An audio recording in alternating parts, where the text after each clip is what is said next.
Hi guys, just coming to you with my notes from the church service last Sunday, the 18th of August 2019.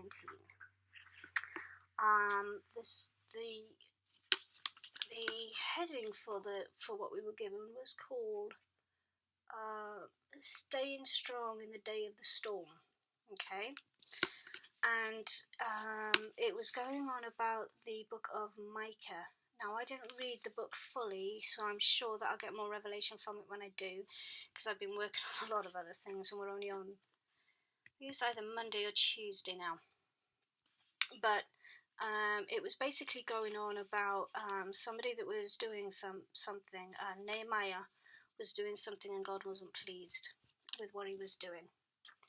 And it caused a whole load of kerfuffle. But the thing that did stick out to me, that she was saying, I'm trying to find the notes. See, I've got, unfortunately, with me, because I tend to get a load of other thoughts when we're being taught something.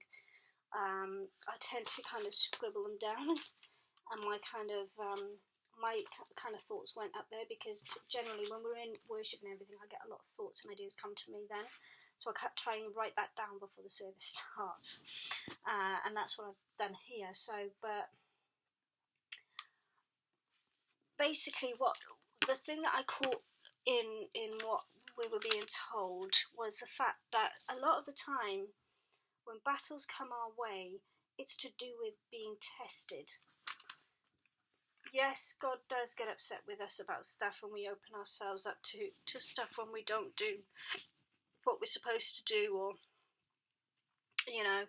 we go against God's will and what have you.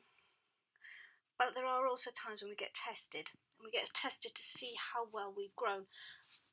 For us, I mean, in parts of the Bible, we are described as God's garden. I can't remember if it's in Solomon. I think it's described in Solomon, where we're described as flowers in a garden. 1 or 2, Solomon chapter 1 or 2, I think, from the last time I read it. I think it might also be described in Revelation. You'd have to go and check that yourselves. But, there is a lot of, in the Bible itself, about the fact that we're described as plants. I mean, there is that thing about being squeezed, and, when we're squeezed like a rose, isn't the smelling so sweet to God? Yeah, so the crushing of a plant sends off a sweet aroma, and it's like us being the plant, and that crushing is that sweet aroma to God. It's like when we're being crushed, or we're being not left, right and centre, we're crying out to God, for God to hear us, and for things to change, and it's like, we are like those plants or those trees. When we're going through stuff, we will get tested.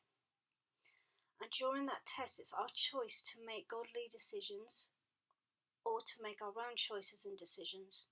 Sometimes we will choose to make our own choices and decisions, and that can cause problems, because then we're getting chucked left, right and centre and all the rest of it.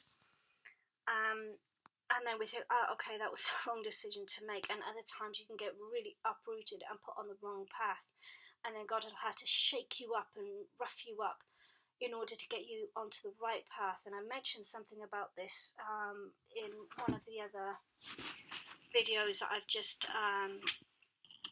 done tonight, concerning the Shadrach, Meshach and Abednego video that I've just done just a moment ago, which was basically concerning, being in the fire, that sometimes, God has to rough up the church to get it to wake up, to put us back on the right track. And in that video for Shadrach, Meshach and Abednego, I was talking about a vision that I'd had, or a dream that I'd had, where I'd had that kind of experience. But, the revelation I got through that is what I'd had to share.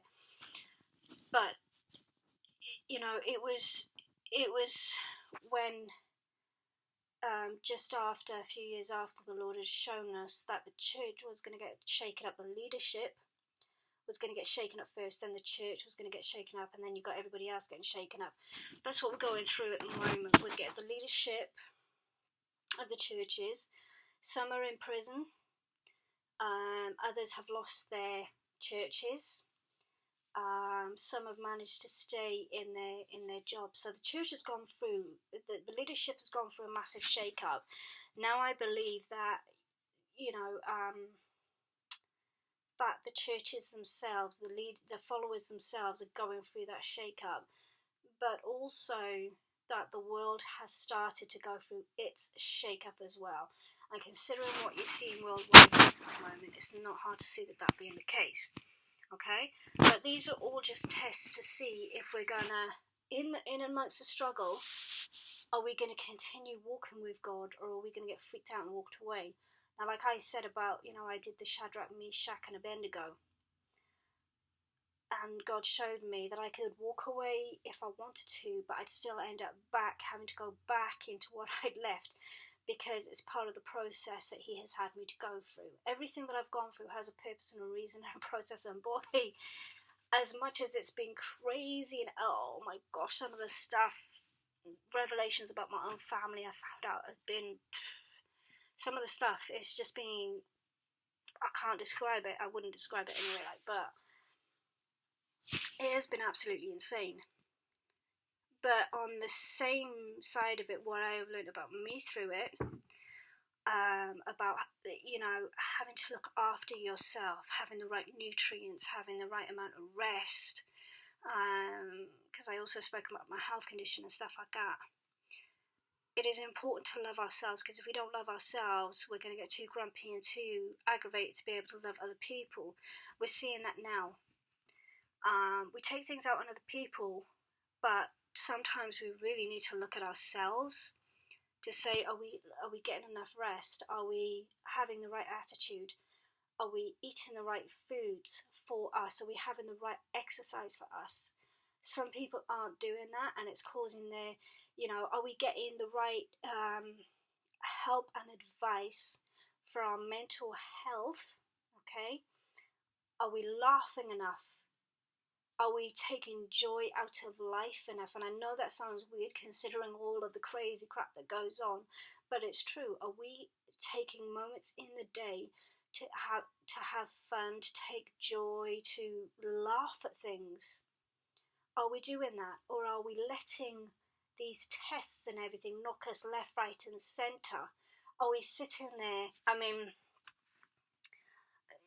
there's a story in the Bible about a donkey, and the donkey is going on a certain path, and the Lord is not happy with that, and an angel comes in front of it, and several times the donkey tries to move, but the angel, because the angel's in front, but the guy's not listening. He beats the donkey badly, and in the end the donkey turns around and has a go at him or something, say, can't you see that? And it's funny because I'd done a video on it, which I believe I've already uploaded. If not, I'll have to re-upload that. Then the following day, I picked up a book. I just got led to this book that a friend had given me. Hadn't read it before. Got to just under chapter 2, and there was the story of the donkey. I thought, right, okay, this is quite funny. Got into church then about 2-3 days later. Lo and behold, my pastor starts talking about the story of the donkey. I'm sitting there laughing my head off. I'm like, oh my god, this is nuts. So we went out for a meal, and then I told her about it, the fact that I'd been given this book, and they just sat there laughing at me, and we were making jokes.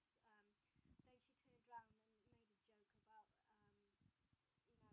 something to do with the donkey, and because we were sitting down eating food.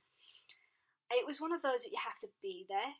It really was. We were sitting there about eating food, and Pastor just ended up in fits of laughter. And I just sitting there saying, yeah, the donkey and, eating the food, eating the word with the donkey and stuff. We melted. It was just so funny. But we were taking parts of joy out of life. And seeing, the crazy story about a donkey turning around and talking to its master saying, no, can't you see the angel saying, no, it was mental. And, obviously people can read their own thing into this. Obviously donkeys aren't going to turn around and tell somebody, oi, pack off, mate, we're going the other way, But it it was just saying about, you know, understanding that sometimes in life we do make the wrong decisions, we do go to the wrong places, and God will bring whatever it takes in to get us to change the course. And at the moment, we're on a planet where everything is getting shaken up. Everything is getting shaken up. You know, you're getting locusts in places never been locusts before, in the numbers that they have been. Like, you know, just look at it. The two preachers on YouTube, have a look at what they've been covered. It's mental. It really is. Some of the stuff that's been going on is biblical, and people are even saying that. It's like, things are biblical now. It's like, what is going on? And it's the start of what's to come. Don't know how long we're going to have to deal with these things before the big change happens, but it's the start of what's to come. But we shouldn't be afraid of that. Some of us are going to be trembling in our boots, but we shouldn't be afraid of that, because if we allow the Lord to take us through that cleansing, that, you know, knocking things off us and the change and stuff like that,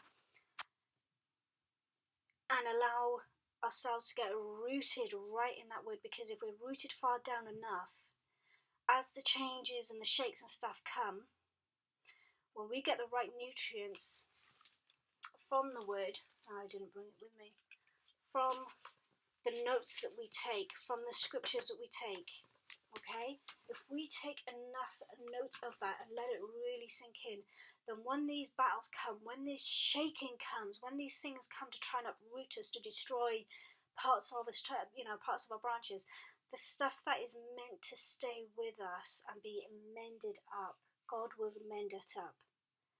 Broken relationships, God will heal up. Loss of jobs, God will heal up.